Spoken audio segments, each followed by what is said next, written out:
And the Buddha said, Nigroda, you are an intelligent man of mature years. Did it never occur to you to think the Blessed Lord is enlightened and teaches a doctrine of enlightenment?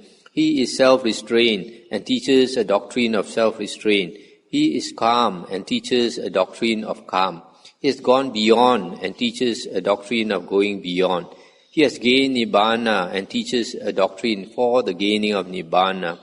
At this, Nigroda said to the Lord, Transgression overcame me, Lord, foolish, blind, and evil as I was, that I spoke thus of the Lord. May the Lord accept my confession of this fault, that I may restrain myself in future.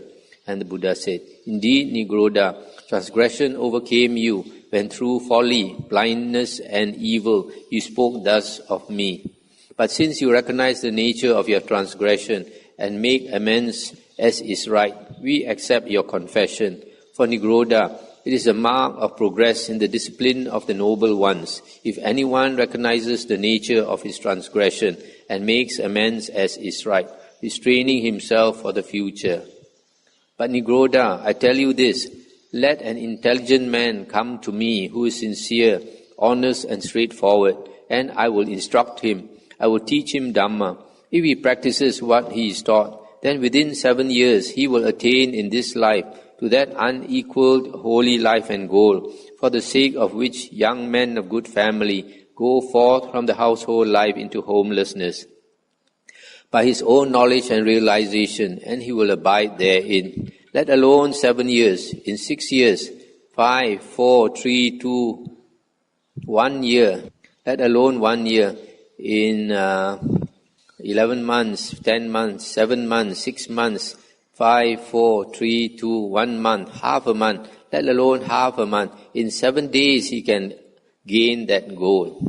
Nigroda, you may think the ascetic Gautama says this in order to get disciples, but you should not regard it like that. Let him who is your teacher remain your teacher. Or you may think he wants us to abandon our rules, but you should not regard it like that. Let your rules remain as they are. Or you may think he wants us to abandon our way of life, but you should not regard it like that. Let your way of life remain as it was.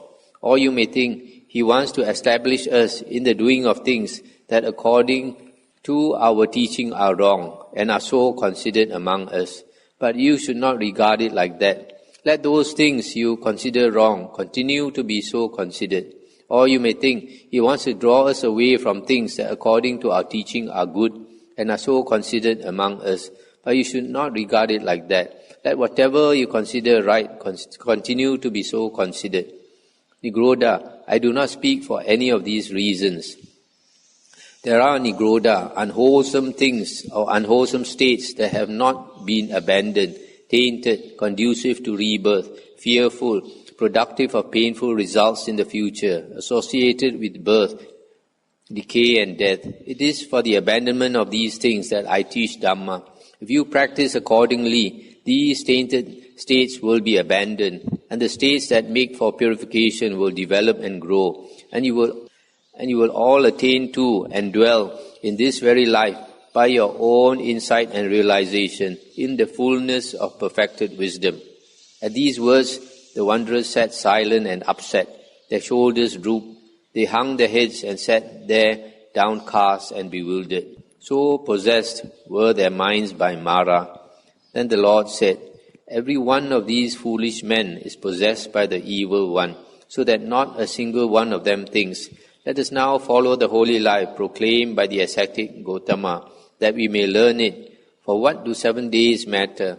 Then the Lord, having uttered his lion's roar in the Udambarika park, rose up in the air and alighted on the vulture's peak.